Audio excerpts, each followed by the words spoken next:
আজকে লাঞ্চ করতে চলে আসলাম সুলতান ডাইনে আমি, মা আর লাবণ্য। সো আমরা বসে পড়েছি, খাবার অর্ডার করেছি, আমাদের খাবারগুলো চলে আসছে। এদিকে লাবণ্য সবাইকে হাই জানাচ্ছে, আর এই পাশে মা বসে আছে, আর আমি তো ভিডিও করায় ব্যস্ত আছি। তো দেখতে দেখতে খাবারও চলে এসেছে। বাস, আমি আবার একটু ভিডিও করছি। আমার তো কাজই শুধু ভিডিও করা, যেখানেই যাই। এখন এদিকে খাবার তুলে নেওয়া হচ্ছে, মা নিচ্ছে প্রথমে, এরপরে চলে যাবে খাবার আমাদের লাবণ্যর প্লেটে। সো নিয়েও নিয়েছে, এবার খাওয়া স্টার্ট করে দিল। আর এদিকে আমি এখনও খাবারই নিতে পারিনি, কারণ আমি ভিডিও করছি।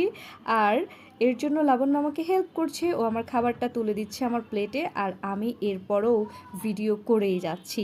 সো আমি তো সবসময় ভিডিও করি, আর আমার ভিডিওগুলো যদি তোমাদের কাছে ভালো লাগে তাহলে অবশ্যই লাইক কমেন্ট ও শেয়ার করবে। যে যেখান থেকে দেখছো ফলো অ্যান্ড সাবস্ক্রাইব করে পাশে থাকবে। আর এই যে দেখো, খাবার প্লেটে চলে এসেছে। এখন তো আর অপেক্ষা করা যাবে না, এবার তো জাস্ট খাওয়ার পালা। সবাই ভালো থাকবে, সুস্থ থাকবে, সবার জন্য অনেক অনেক ভালোবাসা।